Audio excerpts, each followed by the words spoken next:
نبی پاک صلی اللہ تعالی علیہ وسلم کے بہت سارے صحابہ بڑی شانوں والے. ایک صحابی کا ہم آج ذکر کرنے جا رہے ہیں جن کا نام ہے حضرت ابو ذر غفاری رضی اللہ تعالی. ہمارے صوفیاء تصوف میں ایک جملہ بولتے ہیں کہ تیرا تو فقر ابو ذر ہے، یعنی جن کو صحیح درویش کہتے ہیں، صحیح درویش. مولا علی شیر خدا رضی اللہ تعالیٰ عنہ فرمایا کرتے دو ہی تو بندے ہیں جو رب کے رستے میں کسی شے کی پرواہ نہیں کرتے. حضور کون سے؟ فرمایا ایک ابو ذر غفاری ہے اور دوسرے علی المرتضیٰ ہے. مولا علی فرمایا کرتے یہ نا مسلمانوں میں سے چوتھے یا پانچویں مسلمان ہیں.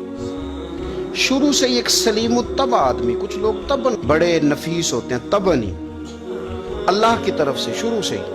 ان کا جو قبیلہ تھا بنو غفار وہ رہزنی کرتا تھا، لوگوں کو لوٹ لیتا تھا. شروع میں یہ کام کیا لیکن جب کچھ لوگوں کی چیخیں کانوں میں گئیں تو چھوڑ دیا. فرمایا نہیں یار طبیعت نہیں مانتی. اور نبی پاک کا کلمہ پڑھنے سے پہلے ہی بتوں کی پوجا چھوڑ کے رب کی عبادت شروع کر دی. لوگ پوچھا کرتے تھے آپ عبادت تو کرتے تھے پر منہ کدھر کرتے تھے؟ فرماتے تھے جدھر وہ کرا لیتا تھا کر لیتے تھے. کسی نے انہیں بتایا کہ مکے میں ایک شخص ہیں جنہوں نے اعلان نبوت کیا ہے، آپ کی طرح کی باتیں کرتے ہیں. انہوں نے اپنے بھائی کو بھیجا، ان کا نام انیس تھا. پتہ کر کے واپس آئے، بھائی کہنے لگے ابو ذر، ان کا نام جندب ہے، اصل میں ذر ان کے بیٹے کا نام ہے اور کنیت سے زیادہ معروف ہے، ابو ذر غفاری کہلاتے ہیں. فرماتے ہیں کہ بھائی نے آ کے بتایا کہ وہ نیکی کا حکم دیتے ہیں، برے کاموں سے منع کرتے ہیں، صلہ رحمی کا پیغام دیتے ہیں، لیکن لوگ سارے مخالف ہیں. یہ چیز بھی بڑی کاؤنٹ ہوتی ہے، اسے نہ کاؤنٹ کیا کریں. لوگوں کی ترجیحات بدلتی ہیں، صبح کچھ، دوپہر کچھ، شام کچھ، اسے نہ کاؤنٹ کریں. انہوں نے اس بات کو کاؤنٹ کر کے بتایا کہ لوگ ان کے جو ہے نا وہ مخالف ہیں سارے. تو حضرت ابو ذر غفاری کہنے لگے مجھے تسلی نہیں ہوئی، میں خود جا کے پتہ کروں گا. کہتے ہیں مکہ شریف آیا تو کسی ایسے آدمی سے پوچھ بیٹھا، میں تو کچھ اور سمجھا تھا، وہ کچھ اور نکلا. مکے والوں نے بڑا مارا. مکے پہنچ کے پہلی جو چیز ملی وہ مار کھانے کی تھی. اب میں ڈرتے کسی سے پوچھتا ہی نہ، بھوک بھی بڑی تھی، رہنے کو جگہ نہیں تھی، حرم شریف میں لیٹا رہتا تھا. میرے نصیب دیکھو، مجھے ایک شخص نے نا آ کے ہلایا. کہنے لگے اگر مناسب سمجھیں تو میں آپ کو دیکھ رہا ہوں کافی دیر سے، آپ کوئی پردیسی ہیں، آپ کا اپنا مہمان نہ بنا لوں. تو میں نے کہا آپ کا کیا نام ہے؟ کہنے لگے میرا نام ہے علی ابن ابی طالب. کہتے ہیں مولا کائنات گھر لے گئے، کھانا بھی کھلایا، جگہ بھی دی سونے کو، خدمت بھی کی، لیکن چونکہ میں تو پہلے ایک سے پوچھ کے مار کھا بیٹھا تھا، میں نے پوچھا نہیں میں کدھر آیا ہوں. رات رہے، اگلی رات بھی رہے، لیکن میں نے بتایا نہیں میں کس کام آیا ہوں.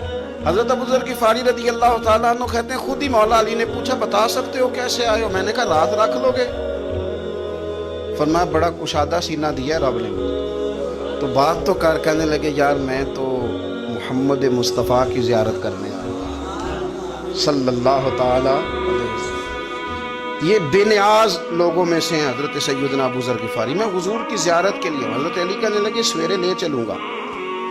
انسان بزدل نہیں ہوتا، ہر انسان بزدل نہیں ہوتا، اور بلا وجہ ٹکراؤ کی پالیسی بنا لینا یہ بھی سیانے لوگوں کا کام نہیں. حکمت کے تقاضوں کے مطابق چلنا یہ بھی دلیر لوگوں کا ہی کام ہوتا ہے. حضرت مولا علی کہنے لگے صبح لے کے چلوں گا پر حالات ٹھیک نہیں. شرارتی لوگ ہر جگہ ہوتے ہیں، اگر کوئی شرارتیوں کا ٹولہ ملا نا جو کھڑا ہوگا جاسوسی کرنے کے لیے کہ حضور کی طرف کون کون جا رہا ہے، تو میں نیچے جھکوں گا جوتے کا تسمہ ٹھیک کرنے کے لیے. لیکن آپ نے نہیں کھڑے ہونا، آپ نے چلتے رہنا ہے تاکہ کسی کو شک نہ ہو. کہتے ہیں اس ترتیب سے حضرت علی مجھے لے کے گئے. میں حضور کی بارگاہ میں پہنچا. مولا علی کہتے ہیں بڑے بڑے لوگ سوال کرتے تھے پر یہ شروع سے سلیم الطبع تھے. مجھے کہہ لینے دینا، جنہوں نے ماننا ہوتا ہے وہ لمبے سوال کرتے ہی نہیں. مان جو لیا تو لمبے سوالوں کی ضرورت ہی کوئی نہیں. کہتے ہیں لوگ بڑے بڑے سوال کرتے تھے پر ابو ذر نے 2-3 باتیں ہی پوچھی اور آگے جا کے کہنے لگے حضور ہاتھ بڑھائیں مجھے کلمہ پڑھائیں. نبی پاک صلی اللہ علیہ وسلم نے کلمہ پڑھایا. فرمایا باہر جا کے نا ابھی ذکر کرنا کہ تو مسلمان ہو گیا، یہ ماریں گے. عرض کی حضور انہیں مارنے دے، میں آیا بھی مار کھانے، انہیں مارنے دے نا. پڑا فلک کو کبھی دل جلوں سے کام نہیں. دار دلوی نے کہا تھا پڑا فلک تو کبھی دل جلوں سے کام نہیں، اور جلا کے راکھ نہ کر دوں تو داغ نام نہیں. ماری تو کھانے آئے، مارنے دے، کرنے دے زور جتنا لگ